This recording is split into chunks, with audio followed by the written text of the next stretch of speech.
Mi hermano le dio una bofetada a mi hija. Salió igual de inútil que su madre, mientras que todos reían. Así que anoté los nombres de quienes se burlaron y congelé sus tarjetas una por una mientras mi hermano terminaba arruinado. Mi nombre es Camila y durante mucho tiempo viví bajo la sombra de mi familia. No es que me quejara, o al menos no al principio. Cuando eres niña, no te das cuenta de cómo las palabras, los gestos o las preferencias de tus padres pueden moldearte, pueden hacerte sentir menos. Pero con el tiempo esas cosas se acumulan como gotas de agua que caen en una piedra hasta que la parten en dos. Así fue mi infancia y aunque no lo supe entonces, esas grietas que se formaron en mí me harían más fuerte de lo que cualquiera en mi familia jamás imaginó. Éramos 3 hermanos, Daniel, el mayor, Julieta, la menor y yo, la del medio. Mis padres, Miguel y Marcela, siempre tuvieron una forma clara de repartir su cariño, o al menos eso sentía yo. Daniel era el sol brillante de la casa, el niño prodigio, el que siempre tenía una respuesta rápida, una idea ingeniosa o una hazaña que contar. Era extrovertido, carismático y tenía esa energía que hacía que todos giraran a su alrededor. Julieta, por su parte, era la mente brillante, como decía mi madre. Desde pequeña, Julieta destacaba en la escuela, sacaba las mejores notas y mis padres estaban convencidos de que sería una científica o algo por el estilo. Yo, en cambio, era la callada, la tímida, la que nunca levantaba la voz ni exigía atención. No era que no tuviera sueños o ideas, pero siempre me sentía como si mi lugar en la familia fuera el de pasar desapercibida. Camila, no seas tan tonta, me decía mi madre Marcela, cada vez que me veía dudar o quedarme en silencio durante una discusión familiar. Míralo a Daniel, él sí sabe hacerse escuchar. Mi padre Miguel no era tan directo, pero sus ojos siempre brillaban más cuando hablaba de los logros de Daniel o las notas de Julieta. Yo, mientras tanto, me esforzaba por ser buena, por no causar problemas, por ser la hija que no diera dolores de cabeza. Pero eso no parecía suficiente. Recuerdo una vez, cuando tenía unos 10 años que gané un concurso de escritura en la escuela. Escribí un cuento sobre una niña que vivía en un bosque y hablaba con los animales. Estaba tan orgullosa que llegué a casa con el certificado en la mano corriendo para enseñárselo a mis padres. Pero cuando se lo mostré, mi madre apenas lo miró y dijo, «Qué lindo, Camila, pero no te emociones demasiado. Eso no es como las matemáticas de Julieta o el discurso que dio Daniel en el club de debates». Mi padre ni siquiera levantó la vista del periódico. Ese día guardé el certificado en una caja bajo mi cama y nunca volví a mencionar el concurso. A medida que crecíamos, la dinámica no cambió mucho. Daniel se convirtió en el orgullo de la familia estudiando medicina y luego especializándose como pediatra. Era el tipo de persona que entraba a una habitación y todos se callaban para escucharlo. Siempre tenía una historia que contar, una broma que hacer o una opinión que imponer. Julieta, aunque no llegó a ser científica como mis padres esperaban, se graduó en administración y siempre estaba planeando algo grande, algún negocio que nunca terminaba de cuajar, pero que mis padres aplaudían como si fuera la próxima gran empresaria. Yo, en cambio, estudié contabilidad, no porque me apasionara, sino porque era una carrera práctica, estable, algo que me asegurara no depender de nadie. Mis padres apenas lo notaron.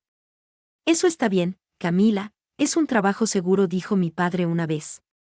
Y eso fue todo.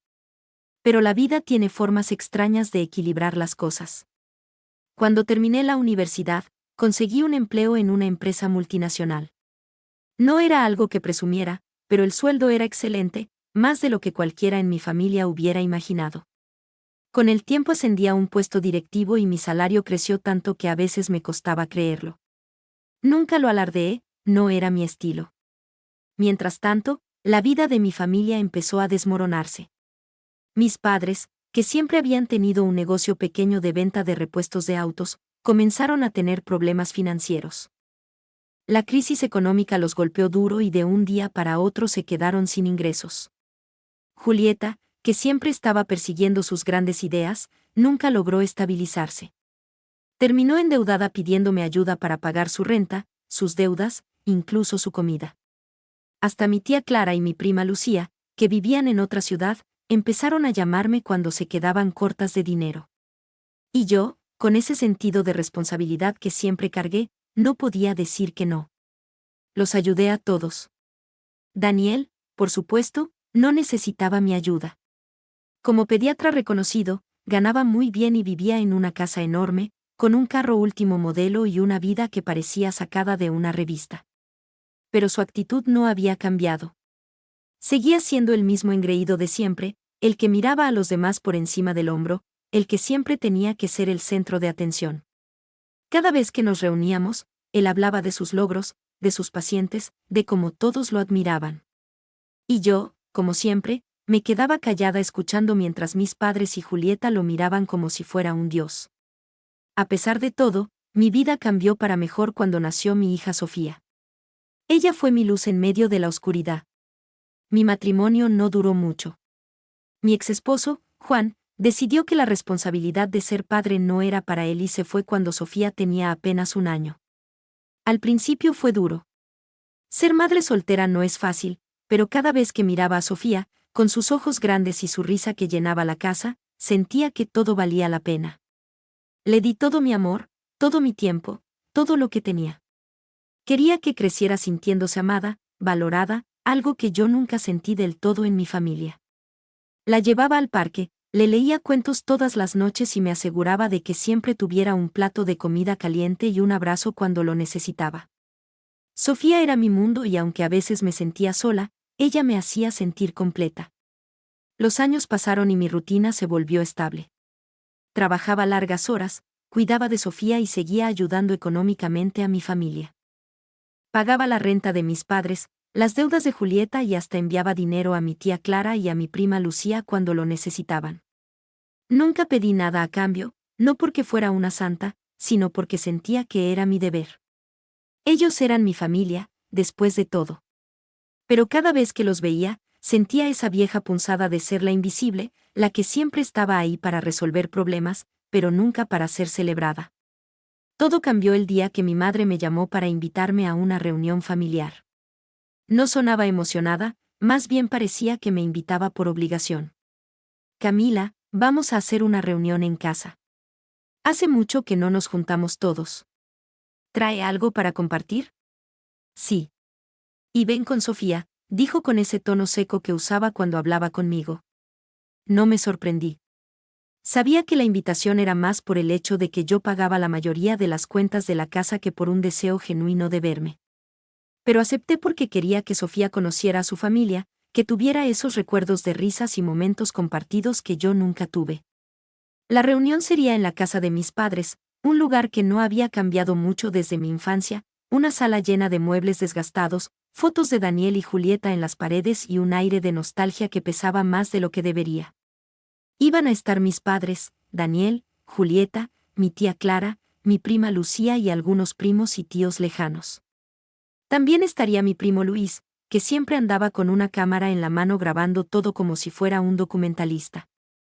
Pensé que sería una tarde tranquila, una oportunidad para que Sofía jugara con sus primos y para mí de reconectar, aunque fuera un poco con mi familia. Qué equivocada estaba. Ese día me levanté temprano, preparé a Sofía con su vestido favorito, uno azul con flores blancas, y le puse una sonrisa para que no notara mi nerviosismo. Compré comida, bebidas y hasta un pastel para la reunión porque sabía que, aunque mi madre no lo dijera, esperaba que yo me encargara de esas cosas. Cuando llegamos, la casa ya estaba llena de gente. El olor a comida casera llenaba el aire y los niños corrían de un lado a otro riendo y gritando. Sofía se unió a ellos de inmediato con esa alegría que solo los niños tienen. Por un momento, todo parecía perfecto. La tarde transcurrió sin problemas. Comimos, reímos y los adultos charlábamos mientras los niños jugaban. Daniel como siempre dominaba la conversación contando historias de su trabajo, de cómo había salvado a un niño en el último minuto, de cómo todos en el hospital lo respetaban. Mis padres lo escuchaban embobados y Julieta sentía como si cada palabra fuera oro puro. Yo, como de costumbre, me quedé en un segundo plano, sonriendo cuando era necesario, pero sin participar mucho. No me molestaba, estaba acostumbrada. Sofía corría por la sala jugando con sus primos. La veía desde mi silla riendo con las mejillas sonrojadas de tanto correr. Me sentía feliz, orgullosa de mi pequeña. Pero entonces todo cambió en un segundo. Estaba hablando con mi tía Clara sobre algo sin importancia cuando escuché un estruendo. Una botella de whisky, una de esas caras que Daniel siempre presumía de comprar, se estrelló contra el suelo. Sofía, que estaba corriendo, había tropezado cerca de la mesa y sin querer la había tirado. El líquido ámbar se esparció por el piso y los pedazos de vidrio brillaban bajo la luz. Sofía se quedó paralizada con los ojos abiertos de miedo. Antes de que pudiera levantarme, Daniel se puso de pie de un salto con el rostro rojo de furia. «Niña tonta», gritó y entonces, sin pensarlo, levantó la mano y le dio una bofetada a Sofía en la mejilla. El sonido del golpe resonó en la sala, seguido por el llanto desgarrador de mi hija. Me quedé helada, incapaz de procesar lo que acababa de ver. Mi hermano, el gran pediatra, el orgullo de la familia, acababa de golpear a mi hija de 6 años, pero lo que vino después fue aún peor. Daniel, con una sonrisa cruel, dijo: «Niña mocosa», salió igual de inútil que su madre. Y entonces la sala estalló en risas.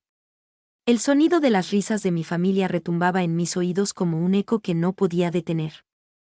Era como si el mundo se hubiera detenido, pero al mismo tiempo todo se movía demasiado rápido. Mi hija Sofía estaba en el suelo sosteniendo su mejilla roja mientras las lágrimas corrían por su rostro.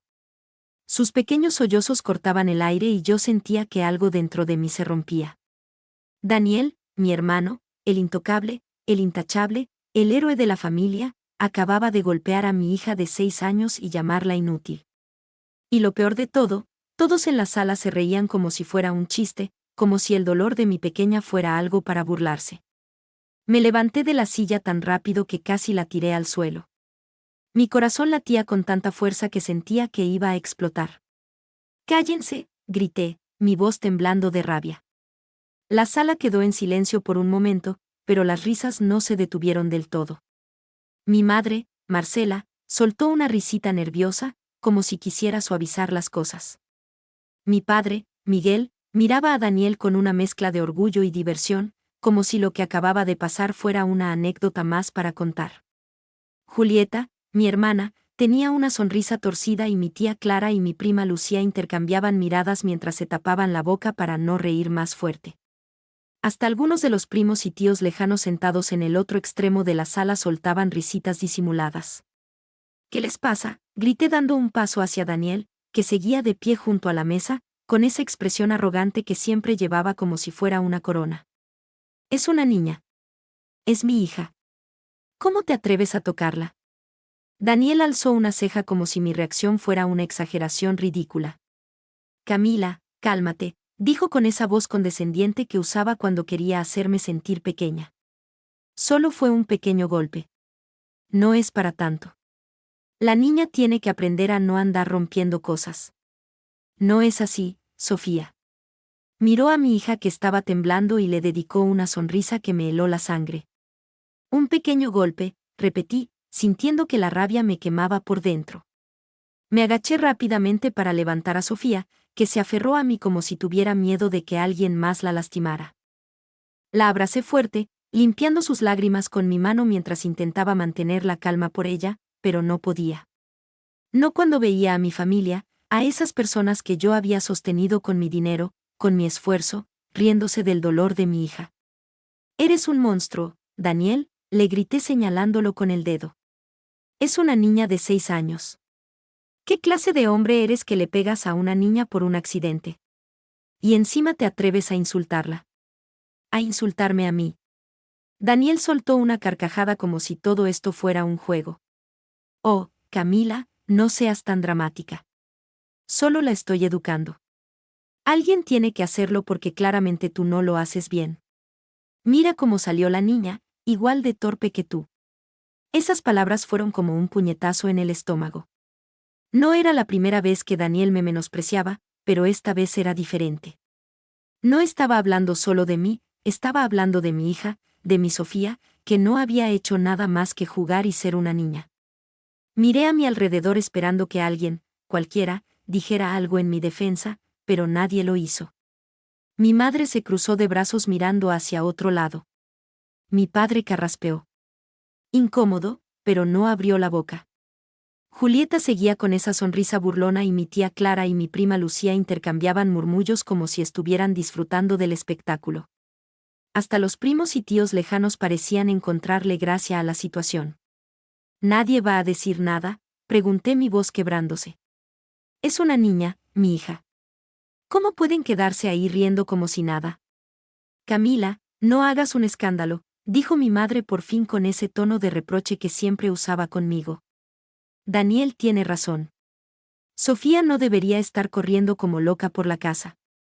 Y esa botella no era barata, ¿sabes? La botella. Repetí, incrédula. ¿Estás más preocupada por una botella que por tu nieta? Por el hecho de que tu hijo le pegó a una niña de 6 años.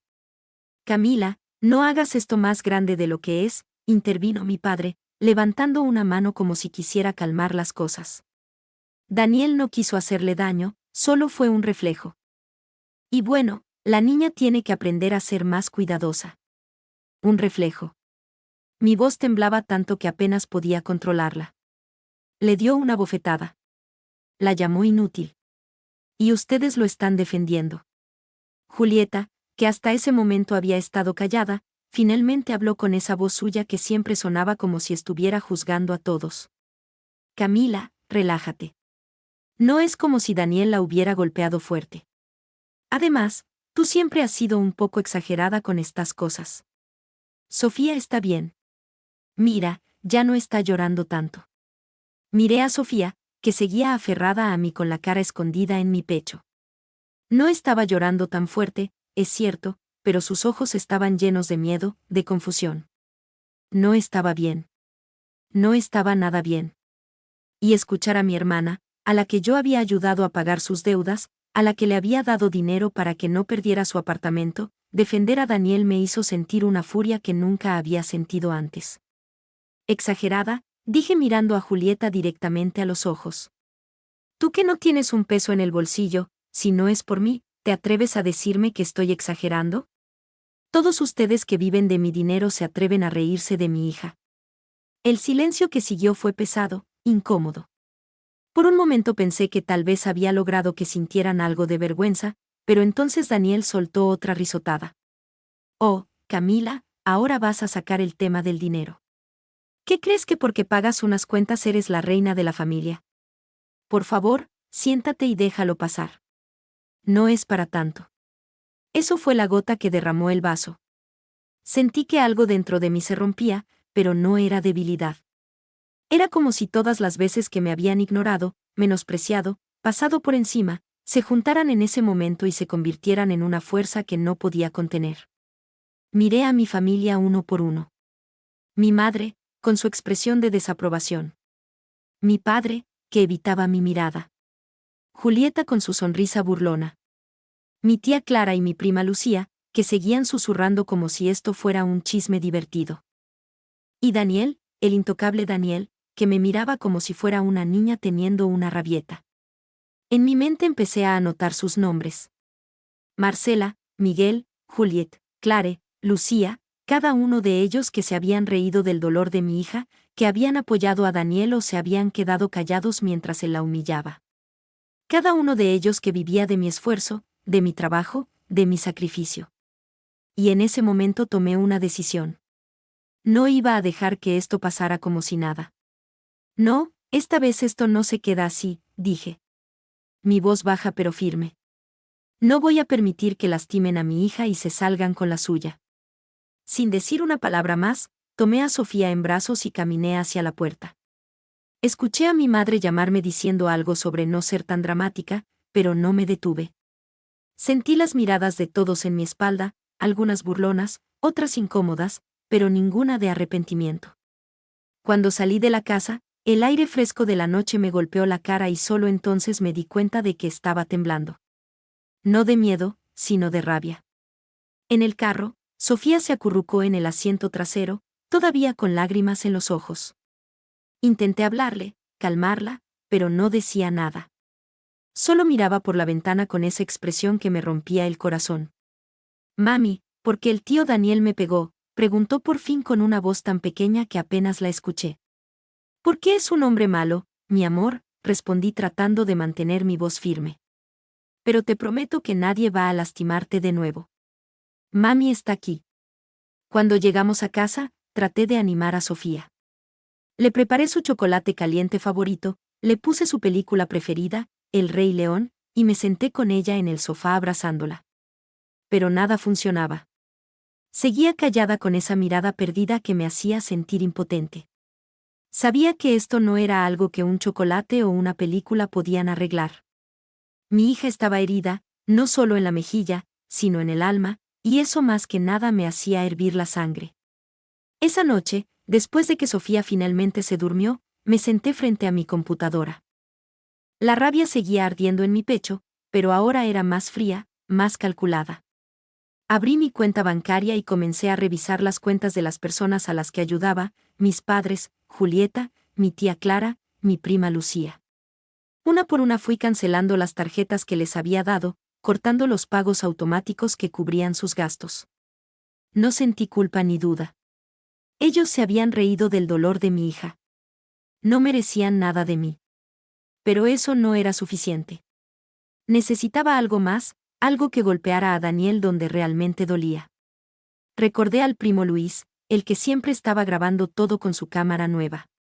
Durante la discusión lo había visto filmando desde un rincón de la sala.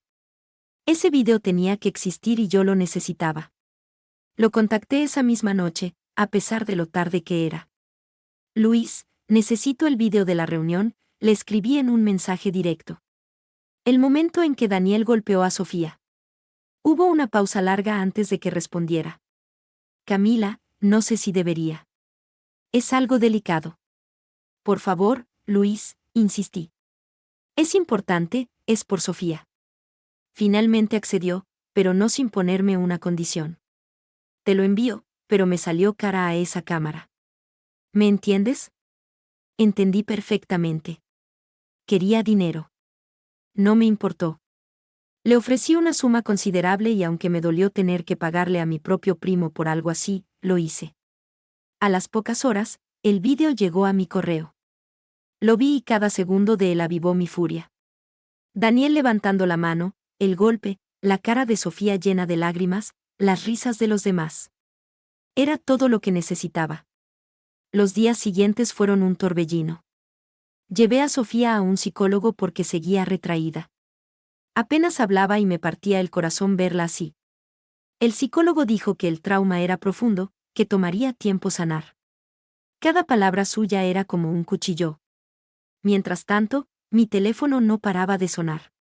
Mis padres, Julieta, mi tía Clara, mi prima Lucía, todos llamaban furiosos, exigiendo explicaciones por las tarjetas canceladas. No les respondí. No tenía nada que decirles. Entonces tomé el vídeo y lo subí a las redes sociales. Lo titulé simplemente Esto es lo que un pediatra le hizo a mi hija. No esperaba que se volviera viral, pero en cuestión de horas ya tenía 1 millón de vistas. Los comentarios eran una avalancha de indignación. ¡Qué monstruo! Ese es el pediatra de mi hijo. Nunca más lo llevaré con él. Esto es abuso infantil. La reputación de Daniel se desplomó.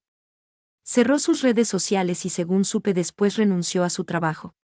No sentí lástima. Se lo merecía. Pero mi familia, los que se rieron, los que se quedaron callados, los que defendieron a Daniel mientras mi Sofía lloraba, no se quedaron atrás. Las llamadas se volvieron más frecuentes, más desesperadas. Al principio solo ignoraba los mensajes, pero los buzones de voz se acumulaban y cada uno era más patético que el anterior. Finalmente, una noche después de una semana de silencio, decidí contestar una llamada de mi madre. No sé por qué lo hice. Tal vez quería escuchar qué tenía que decir o tal vez solo quería asegurarme de que entendieran lo que habían perdido. Camila, ¿cómo pudiste hacernos esto?, gritó mi madre, Marcela. Apenas contesté. Su voz estaba llena de una mezcla de furia y desesperación. Nos dejaste sin nada. Las tarjetas no funcionan. Los pagos de la renta no se hicieron. Estamos a punto de quedarnos en la calle. ¿Cómo puedes ser tan cruel con tu propia familia? Cruel. La palabra me golpeó, pero no como ella esperaba. Me reí. Una risa amarga que salió de un lugar profundo dentro de mí. Cruel, repetí, mi voz baja, pero cargada de rabia. Cruel es golpear a una niña de 6 años por romper una botella.